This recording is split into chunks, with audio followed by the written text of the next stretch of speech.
Hello guys, कैसे हैं आप लोग। आपका स्वागत है हमारे इस खास वीडियो में। दोस्तों, मुझे ऐसा लगता है कि जो हम मेहनत करते हैं हमेशा अपने लाइफ में, जो हमने सपना देखा होता है कि हमें एग्ज़ाम क्वालिफाई करना है, हमें अपने सपने पूरे करने और अपने फैमिली के सपने पूरे करने होते हैं, और जो हमारा स्ट्रगल है वो फाइनली जब वो पे ऑफ होता है ना, तो उसका जो एक एहसास है वो अलग होता है। शायद आप हमारी बात सुनते हैं, समझते हैं, लेकिन जब आपके बीच से ही कोई उठता है, वो सेलेक्ट होता है, तो शायद उसकी बातें भी आपको सुननी चाहिए, जिससे गाइडेंस आपको मिलेगा। तो आज हमारे बीच में निधि हैं, और ये बहुत बड़ी, इनका बड़ा अचीवमेंट है इस साल, क्योंकि ये ऑलरेडी NICL AO क्वालिफाई कर चुकी हैं, फाइनल सेलेक्ट हो चुकी हैं। और अभी दोस्तों, जो रिजल्ट आया इनका, इसमें इनको मिला है बैंक ऑफ बड़ौदा PO, यानी दोनों ऑफिसर लेवल की जॉब क्रैक कर चुकी हैं। निधि से हम जानेंगे आज इनके पूरे जर्नी के बारे में। और आप लोग भी जो भी क्वेश्चन हैं आप कमेंट कर सकते हो, वो क्वेश्चन हम लेके उसका आंसर करेंगे। निधि, आपका स्वागत है बहुत बहुत। Thank you sir, thank you so much. तो दो दो एग्जाम क्वालिफाई करने के बाद कैसा लग रहा है अंदर से, मतलब कैसी इच्छाएं जाग रही हैं या कैसा एहसास हो रहा है। अभी तो ऐसे यकीन ही नहीं हो रहा है कि दो दो एग्जाम्स क्लियर हो गए। अभी अगर मैं एक महीने पहले की बात करूं तब ऐसे लगता था कि चाहे कोई बस एक क्लर्क लेवल मिल जाए, बस हाथ में हम्म। कोई एक जॉब हो। और अब दो दो ऑफिसर लेवल मिल गई है तो ऐसे लग रहा है कि अब थोड़ी सेटिस्फैक्शन है, दिमाग थोड़ा शांत है, मेंटल पीस है। तो आपके पास दो ऑप्शन है, और दो ऑप्शन में आप यस किसके साथ जाना चाहेंगे, आप कौन सा क्वालि मतलब ज्वाइन करना चाहेंगे आप। Sir, I will go with NICLAO। यानी कि आप एक अच्छा काम भी कर रहे हो, आप पता है। यानी आप जब एक बार हाँ छोड़ोगे तो किसी को जॉब मिलेगी आपकी जगह पे। किसी को तो जो, मिलेगी। तो बहुत अच्छा है, मतलब आपने अपना भी काम किया, दूसरे का भी काम कर दिया आपने। निधि, ये यस सर। आसान नहीं होता है। NICL बहुत कम वैकेंसी आती है पूरे ऑल इंडिया लेवल पे। मान यस सर। लीजिए, अगर हम PO की बात करें उसमें तो चांसेस बढ़ जाते। यस तो सर। मुझे आपसे जानना है कि जब आपका रिजल्ट दोनों आ चुका है, या पहला रिजल्ट तो पहला ही होता है, तो आपके फैमिली की क्या इस पे हम्म। प्रतिक्रिया थी, मतलब क्या वो, कैसे वो रिएक्ट कर रहे थे वो।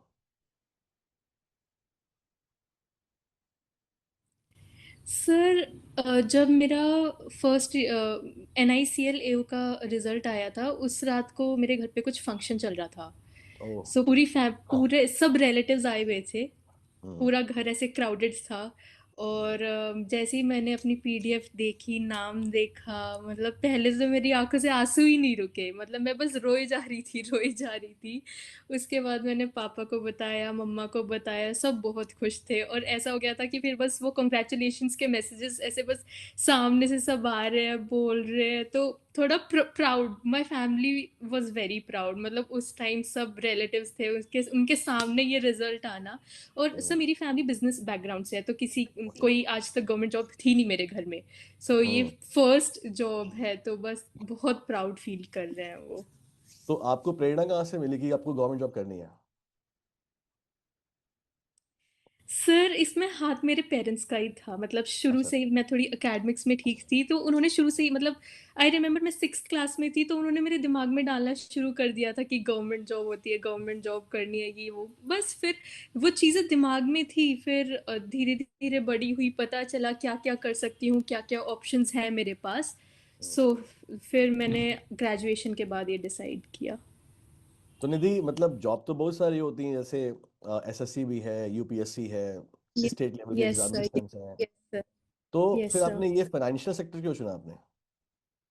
सर, मेरा बैकग्राउंड ऐसा है, आई कम फ्रॉम, मतलब 12th में मेरा कॉमर्स था, फिर मैंने B.Com ऑनर्स की थी। सो और फिर मैंने थोड़ा सब्जेक्ट्स को भी एनालाइज किया कि हाँ, कौन से ऐसे सब्जेक्ट्स हैं जो मैं बहुत अच्छे से कर सकती हूँ, जिसमें मैं अपना 100% दे सकती हूँ। मतलब वो बोलते हैं ना सर कि इंसान को पता होता है कि उसकी स्ट्रेंथ क्या है और उसकी वीकनेस क्या है। अगर सिर्फ मेरे को अपनी वीकनेस पता होते हुए भी मैं कुछ ऐसे सब्जेक्ट चूज कर लेती और जिसका कोई आउटकम नहीं मिलता, तो उसका तो कोई पॉइंट ही नहीं था। नहीं, सो वो तो इस ठीक वजह है। से ये सब्जेक्ट। वो तो आपका बैकग्राउंड जो है वो मैच तो कर गया, लेकिन आपने क्वांट या रीजनिंग नहीं पढ़ा होगा ना, क्वांट रीजनिंग तो। नहीं, रीजनिंग नहीं पढ़ा, क्वांट्स वगैरह तो मतलब 12th तक मैंने पढ़ा था तो। ओके। Yes sir. तो आपको वहां से हेल्प मिल गई क्वांट से। Yes sir. यस। फिलहाल जहां तक मुझे लगता है कहने की बातें होती हैं, और मतलब जब आप कंपटीशन देने के लिए आते हो तो उसका क्वांट तो अलग ही लेवल का हो जाता है। तो आपको अलग ही लेवल का। मेहनत तो करनी पड़ी होगी आपको उसके लिए भी काफी ज्यादा। ठीक है। Yes sir. अच्छा, जैसे आपका जब सिलेक्शन होता है तो उसमें आपका प्री एग्जाम होता है, मेंस होता है, इंटरव्यू होता है। Yes sir. मैं आपसे पहले जानना चाहता हूँ कि आपने अपने लाइफ में, हो सकता हो कि आपने पहले कोई एग्जाम दिया होगा तो वो क्वालिफाई नहीं हुआ होगा, शायद ऐसा भी हो सकता है। यस सबसे सर। पहले जब ऐसा सिचुएशन आता है हमारे सामने तो हम कैसे अपने आप को रिस्टोर करते हैं, कैसे ट्रैक पे लाते हैं? सर मेरे साथ तो ऐसा हुआ था, last year IBPS PO final selection से आउट हो गई थी। ओके। एसबीआई जेए की मेंस में बस कुछ छोटे से मार्जिन से मैं रह गई थी फाइनल कट ऑफ के। फिर अभी जो एसबीआई पीओ का जो फाइनल रिजल्ट था उसमें भी मैं छोटे से मार्जिन से रह गई थी। तो मेरे लिए तो ये बैक टू बैक सारे फेलियर्स ही थे सारे, कि मुझे भी कुछ टाइम के लिए ऐसा लग रहा था कि ये हो क्या रहा है मेरे साथ, कि मैं ऐसे सारे फेलियर्स आ रहे हैं। But it was the time for me to have an honest conversation with me, कि निधि कहीं ना कहीं तो कमी छोड़ी जा रही है जिसकी वजह से ये इतने इतने मार्जिन से मैं रह रही हूँ। और सर सामने वाला कोई कितना भी खुद को हमें समझाने की कोशिश करे, जब तक हम खुद से ऑनेस्ट नहीं है, हमें खुद के बारे में नहीं पता है, तो कोई कितना भी बोले हमें समझ में नहीं आएगा। तो मेरे लिए बस इतना था कि मैं खुद से एक ऑनेस्ट कॉन्वर्जेशन करूं, कि निधि कहाँ कमी रही थी, कहाँ थोड़ी एक्स्ट्रा एफर्ट्स डालने की ज़रूरत है, कहाँ कहाँ कौन से एरियाज है जहाँ मैं इम्प्रूव कर सकती हूँ। तो मैंने वो चीज़ें देखी, और हाँ मेरे को फिर मेरी खुद की भी कमियाँ रियलाइज़ हुई कि मैं कहाँ कमी छोड़ रही हूँ। फिर थोड़ा पेरेंट्स का भी सपोर्ट था, मतलब ऐसा कोई प्रेशर नहीं था मेरे ऊपर कि करना ही करना है। उन्होंने बोल रखा था कि हमें आप पे ट्रस्ट है पूरा, आप कर लोगे, बस अपना बेस्ट देते रहो। तो वो मेंटल पीस थी, और फिर खुद के लिए एक उस चीज़ से ना एक अलग ही कॉन्फिडेंस मिल जाता है। सही है, सही है। आपने बड़े अच्छे से समझाया। निधि, मुझे एक बात बताइए, यानी यस सर। हमारे, हाँ, आपकी तरह बहुत सारे बच्चे ऐसे होते हैं जिनका प्री क्वालिफाई हो जाता है, जो मेंस में रह जाते हैं, बड़े कम मार्जिन से रह जाते हैं, जैसे आप रह गई, लास्ट ईयर रह गई आप, है ना? Yes sir. यस तो सर। पहले मैं चाहता हूँ कि आप उन बच्चों को गाइड कीजिए जो बिल्कुल पास में आ जा रहे हैं लेकिन सिलेक्शन नहीं हो पा रहा। ऐसे बहुत सारे बच्चे होते हैं, ऐसे एक लार्ज नंबर ऑफ होते हैं। यस। तो उन्हें क्या, मतलब प्री हम्म। के बाद में, हालांकि मुझे पहले आपसे प्री वाला क्वेश्चन चाहिए था पूछना, लेकिन आपका एक्सपीरियंस जो है ना, मैं चाहता हूँ कि सबको मिले। प्री एग्जाम दे लिया, हम्म। अब मेंस की तैयारी कैसे करनी है हमें? सर मैं ना, मतलब जब कोई नोटिफिकेशन नहीं आता था, या फिर अभी आने में टाइम है, प्री के लिए बहुत टाइम बचा है, तो मैं ऐसा कभी मैंने नहीं किया कि पहले प्री से पहले मैं सिर्फ प्री के लिए पढ़ी और मेंस का मैंने प्री देने के बाद मैंने मेंस की पढ़ाई शुरू की। वो चीज़ मैंने कभी नहीं की थी, मैं शुरू से ही मेंस की पढ़ाई शुरू कर रही थी। फिर जैसे प्री हो गया मेरा, मेंस का मैं सेक्शनल लगाती थी। मतलब मैंने इतने सेक्शनल अटेम्प्ट किए, इतने मॉक्स दिए हैं, बहुत ज़्यादा। मतलब डेली मैं ऑल्टरनेट डेज करती थी, जैसे प्री हो गया, फर्स्ट डे मैथ्स का सेक्शनल लगाना है, फिर उसके नेक्स्ट डे रीजनिंग का सेक्शनल लगाना है, और इंग्लिश का सेक्शनल ऐसा होता था कि वो बीच बीच में किसी भी डे एडजस्ट हो सकता था। हम्म। तो ये चीज़ें मैं करती थी। दूसरा, मैं मैराथन्स देखती थी। प्री के टाइम पे हमारा बेस बिल्ड हो जाता है, अगर प्री क्लियर है मतलब बेस है, बेस बन चुका है हमारा। सो मैं मैराथन्स देखती थी, जितने भी टीचर्स से मैं पढ़ती थी उनके यूट्यूब वगैरह पे जितनी भी मैराथन्स हम्म। देखती थी, और मैं रिपीट भी पे देखती थी। एक मैराथन देख ली है तो इसका मतलब ये नहीं है कि उसे ख़त्म कर उसे दोबारा नहीं देखना। मैं उसे रिपीट पे भी देखती थी, क्योंकि काफ़ी बार ऐसा होता था कॉन्सेप्ट दिमाग में नहीं जाते हैं, तो उसे रिपीट पे देखने में थोड़ा आइडिया मिल जाता था कि हाँ हमारा जो हम सोच रहे हैं वो सही सोच रहे हैं या गलत सोच रहे हैं। ठीक है, सही है, बिल्कुल सही बोला आपने। तो मतलब मॉक का एक काफी इंपॉर्टेंस होता है सिलेक्शन में। बहुत तो बहुत सर, आई फील मॉक्स का सबसे मेन जो अगर तुम किसी को वो दे सकते हो कि हाँ किसकी वजह से हमारा सिलेक्शन हुआ है, सो मॉक्स बहुत बड़ा रोल प्ले करते हैं। एग्री, बिल्कुल। अच्छा अनिधि, तो जैसे क्या होता है कि आपने एक बात बोली कि आपने शुरुआत से ही मेंस का पढ़ा। अब जब मॉक देने यस सर। जाते हैं तो मॉक हम दे तो हमें प्री का भी देना पड़ेगा, मतलब प्री के क्वेश्चंस को आपको हाँ हाँ। प्रैक्टिस करनी पड़ेगी आपको। तो यस हमारे सर। एक पूरे वीक का शेड्यूल क्या होना चाहिए मॉक का, मैं पूछ रहा हूँ आपसे, मतलब प्री का भी हो जाए, मेंस का भी हो जाए, ऐसे? सर जो हमारा प्री का जो, सपोज हमारा प्री अभी आज से 10 दिन बाद है, सो अभी हम्म, तो हमें कंटिन्यूसली मॉक्स देने पड़ते हैं। सो हम्म, प्री का जो मॉक होता है वो 1 घंटे का होता है, और हम्म, उसको हम नेक्स्ट 1 घंटे में एनालाइज भी कर सकते हैं। प्री उसको उसमें इतना टाइम नहीं लगता है उसके एनालिसिस में भी। तो अगर हम दिन का 1 घंटा प्री का मॉक दे ले, फिर भी हमारे पास दिन में छः, अगर कोई इंसान 8 घंटे भी पढ़ता है तो भी उसके पास बहुत टाइम बच जाएगा। फिर वो कोई एक सब्जेक्ट का सेक्शन लगा सकता है, उसको एनालाइज कर सकता है। फिर 1 घंटा वो अपनी जीए को दे सकता है जिस भी हिसाब से वो पढ़ाई कर रहा है। सो ऐसे अगर 10 दिन है प्री में, तो 10 दिन हमें एक दिन मतलब एग्जाम से एक दिन पहले तुम मॉक मत दो प्री का, बट उससे पहले तुम कंटिन्यूसली प्री के मॉक्स दो। ठीक है। ठीक है, ये सारी बातें जो भी लोग सुन रहे हैं ध्यान सुनेगा भैया। एओ साहब बैठी हैं सामने, एओ हैं, पीओ हैं, बता रही हैं कुछ बात, तो वो स्ट्रेटजी आप फॉलो कीजिए, आपको डेफिनेटली मतलब काफ़ी अच्छा लगेगा। एक और दिक्कत जो स्टूडेंट मुझसे पूछते हैं, जैसे यूट्यूब पे बहुत ही आपने बोला कि ये मैराथन हम ट्राई करते हैं, पढ़ते हैं, ऐसे बहुत सारे कंटेंट हैं, यस सर। अच्छा कंटेंट है, मतलब इनफ कंटेंट है, तो उसको कैसे सर्च करना और आपके वो लायक है कि नहीं है वो ढूंढना, कैसे आपने किया ये सब चीज़ें? सर जब मैंने अपनी प्रेपरेशन शुरू की थी हम्म, इनिशियल डेज में, तो हम्म, मैंने जितने भी टीचर्स, जो मेन मेन जो टीचर्स हैं, सबके मैंने एक एक लेक्चर्स देखे थे, जस्ट टू ठीक। फाइंड आउट कि मेरे को किनका मेथड सूट कर रहा है। तो अगर मैं अपना एग्जाम्पल लूँ, तो कोई भी जैसे क्वांट्स का कोई टीचर है, ठीक है, तो मैंने उन सबके वीडियोस देखे। एक टीचर थे जिनका मेरे को लगा कि हाँ उनका मेथड मेरे को सूट कर रहा है।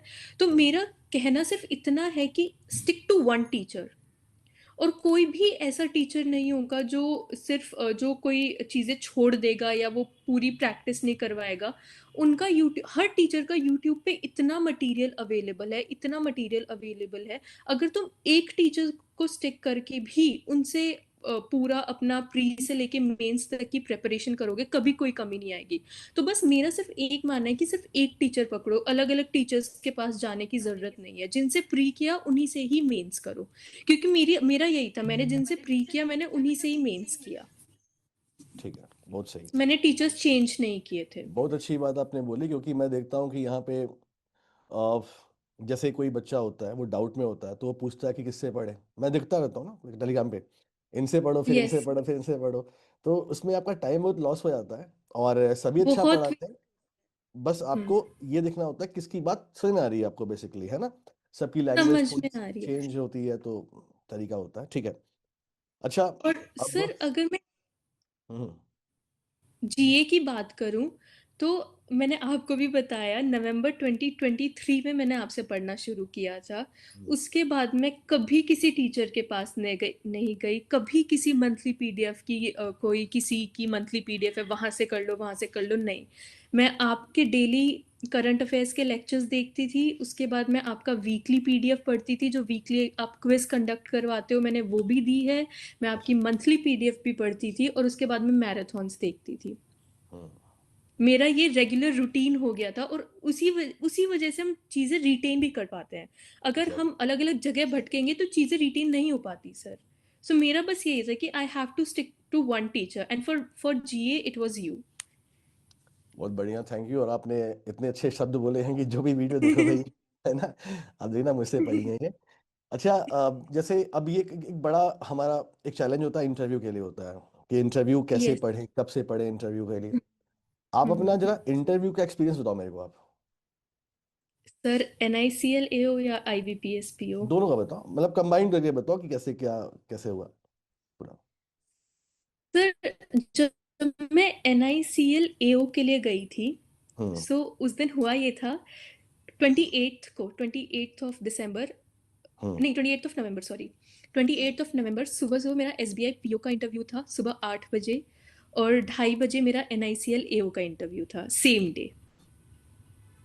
और एसबीआई पीओ का एसबीआई पीओ का इंटरव्यू वेंट सो बैड, बहुत ही बुरा गया था। मतलब मैं वहां से रोते हुए निकली थी, ऐसा हुआ था मेरे साथ। इतना ग्रिल कर दिया था। तो एनआईसीएल में मैं इतनी रिलैक्स हो गई थी कि एसबीआई पीओ का इतना खराब गया है, एनआईसीएल वाला इससे ज्यादा कैसे गंदा जाएगा, हम्म, वो दिमाग में मेरे था। तो मैं बस रिलैक्स हो गई थी।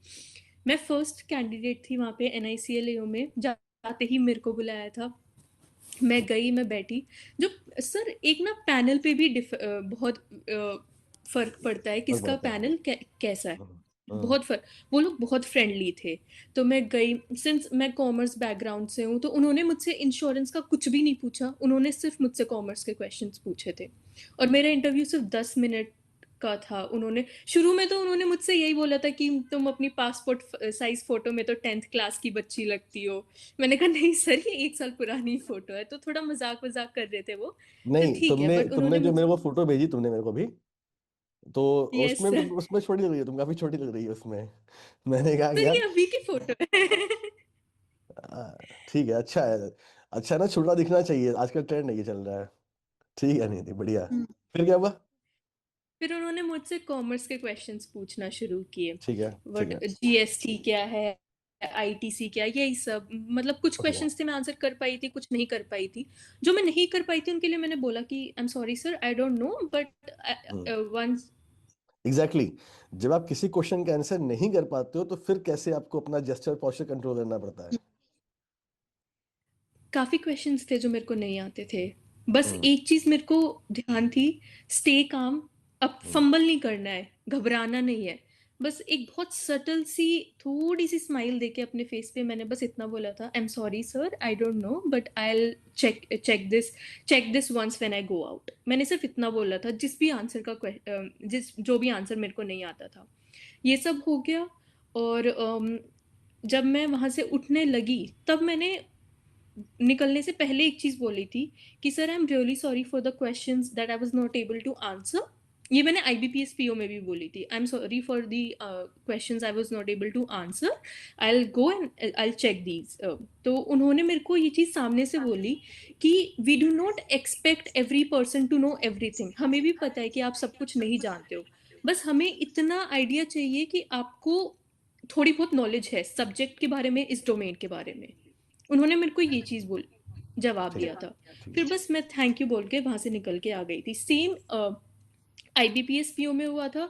मैं बैठी तो उन्होंने मुझसे बोला कि you have very good grades in your 10th 12th, hmm, marks भी बहुत अच्छे हैं कॉलेज में, ग्रेजुएशन में इतने अच्छे इंस्टीट्यूट से पढ़े हो, फिर उसके बाद सिलेक्शन क्यों नहीं हो रहा है। तो मैंने कहा सर लास्ट टाइम मैं बैठी थी इंटरव्यू के लिए, बट नहीं हो पाया था फाइनल सिलेक्शन। तो उन्होंने पूछा कि चलो लास्ट टाइम और अब में क्या डिफरेंस लेके आए हो खुद के अंदर। हम्म। तो मैंने चीजें बताई उनको कि सर मैं I was not able to communicate my answers properly last time. तो बोलते कि okay now you are all geared up. मैंने कहा यस सर आई एम। फिर उन्होंने बस वही बैंकिंग के पूरे क्वेश्चंस पूछे थे, tangible, intangible, fixed assets, goodwill, यही सब। और फिर ये वही कॉमर्स लास्ट में का मैंने ही हो बोला गया, कि I am sorry commerce for का द ही हो गया आंसर्स आई ये। Was not able to. ये कॉमर्स का भी हो यस गया, सर, हाँ। यस। यानी तुम्हारा बैकग्राउंड हेल्प हम्म। तुम्हें करता है, कहीं ना कहीं करता है। यस अच्छा। सर। अब एक क्वेश्चन मैं तुमसे पूछूंगा, स्टार्टिंग से पूछूंगा थोड़ा सा। जैसे हम्म। मैं तुम्हें अभी रियल सिनेरियो देता हूँ, सिनेरियो जैसे अभी जनवरी चल रहा है। अभी state bank of yes India sir. की वैकेंसी अभी नहीं आई है अभी, है ना। हमको हम्म। ये तो मालूम है कि हम्म। भाई मिनिस्ट्री ऑफ फाइनेंस ने बोल दिया पहले स्टेट बैंक ऑफ इंडिया ही होगा। लेकिन स्टेट चूंकि बैंक ऑफ इंडिया। हमारे सामने कोई ऐसा टारगेट है नहीं, ये जो समय होता यस है जिसमें कोई एग्जाम नहीं होता है, तो हम कैसे, हमारा शेड्यूल क्या होना चाहिए बेसिकली, और तुम्हारा क्या शेड्यूल था पहले?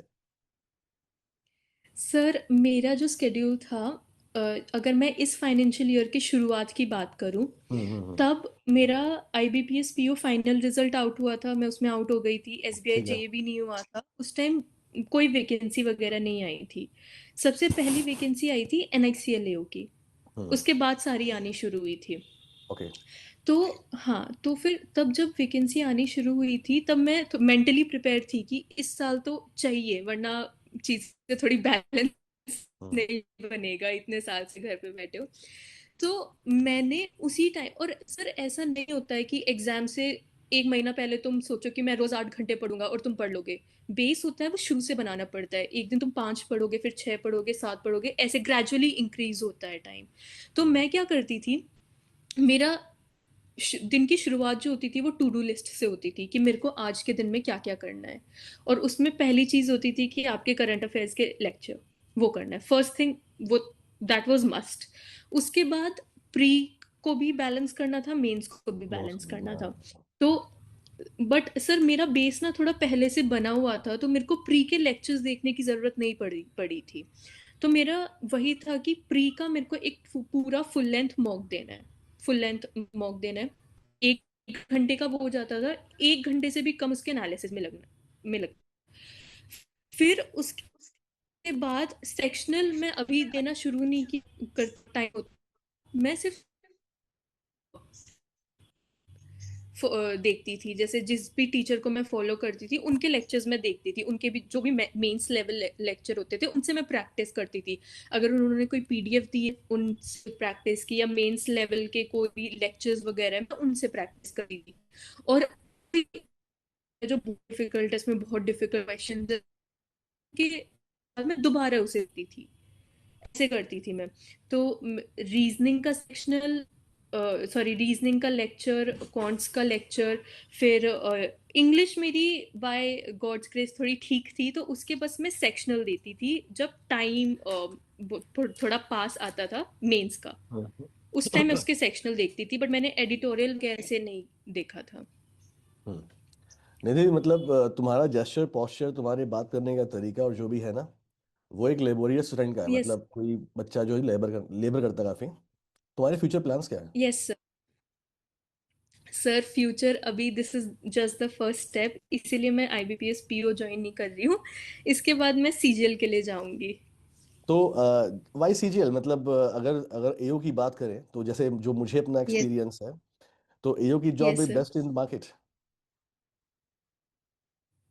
Sir, if I have to be honest, my parents, they have always, wanted me to be a GST inspector or anything, a good post, मतलब सेंट्रल गवर्नमेंट में कोई अच्छी पोस्ट, ये मैंने अपने लिए किया है। अब मेरे को कुछ अपने पेरेंट्स के लिए करना है, and I I have to will give I will suggest what you, ever हाँ। They have provided me. Okay, I will yes sir. Suggest you. तुम अगर जाओगी हम्म। सीजीएल में भी, तुम सेम लेवल पे जाओगी। अगर कुछ करना है तो बड़ा करो ना यस फिर। सर। Why not UPSC? नहीं, it is on the list. Let's see where life takes समय, अस। टाइम आ चुका है। अगर तुम्हें, देखो, तुम्हें मेहनत तो करनी पड़ेगी, करेगी। मतलब एक मेंटोर की तरफ से तुम एक सजेशन मान लो। अगर तुम्हें करना ही है ना, तो फिर यस कुछ सर। ऐसा करो जो कोई नहीं करता हो, और तुम लोग कर लोगे, यस। मुझे पता है। तो थोड़ा सोचना इसके बारे में, मेरे सजेशन की। मतलब जब तुम्हें करना ही है, कुछ करना है, तो फिर इतना श्योर। बड़ा कर दो कि फिर एक एग्जाम्पल हो जाए कि हाँ यार, कुछ किया हमने, है ना। निधि, एक लास्ट लाइन मैं चाहता हूँ कि तो जो बच्चे तुम्हें देख रहे हैं इस समय, देखेंगे ये मतलब क्लास, यस सर। उनके लिए तुम क्या कहना चाहते हो? एक मैसेज।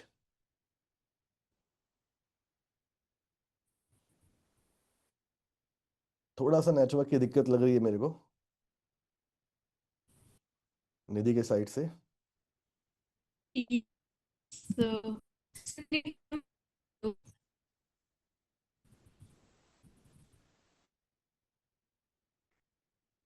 कोई बात नहीं, तो शायद नेटवर्क की थोड़ी दिक्कत है। निधि का फाइनल मैसेज जो है, वो हम निधि से रिकॉर्ड करके आपको डाल देंगे यूट्यूब पर। हाँ निधि आ गई, प्लीज निधि प्लीज। हाँ हाँ, यस सर। सॉरी सर, थोड़ा नेटवर्क कोई, इश्यू हाँ, था। कोई कोई, अरे आपका तो सौखुन माफ है इस समय। आप सेलेक्ट हो चुके हो, कोई दिक्कत नहीं है। नहीं। एक लास्ट मैसेज जो बच्चों को आप देना चाहते हो, एज ए मोटिवेशन कह लो, कैसे भी कह लो। Sir, never give up. Hmm. और कोई तुम पे विश्वास नहीं करेगा। बस तुम्हें खुद पे विश्वास रखना है कि हाँ मैं कर लूंगा या कर लूंगी। बस हम्म। अगर ये चीज तुम्हारे दिमाग में है ना, फिर तुम्हें कोई नहीं रोक सकता। पर अगर तुम खुद पे डाउट करने लग जाओगे, तुम बाद में डाउट करोगे, दुनिया पहले तुम पे डाउट करने लग जाएगी। तो बस खुद पे विश्वास रखना एंड नेवर गिव अप। बस बहुत इतना बढ़िया, ही। बहुत बढ़िया। नहीं, काफी बड़ी लाइन आपने बोली है। और जो मेरा सजेशन है, उसे थोड़ा सा देखना, सोचना उसके बारे में। ठीक है। हाँ हाँ, श्योर श्योर सर, श्योर और सर। आई एम श्योर कि तुम कर लोगी। ऐसा सब क्यों बोलते हैं सर? अब सबका तो मेरे को नहीं पता, लेकिन मुझे अपना पता है, तो इसलिए मैं बता रहा हूँ। और बहुत अच्छा लगा तुमसे बात करके, और तुम्हारा achievement, I am really happy for you.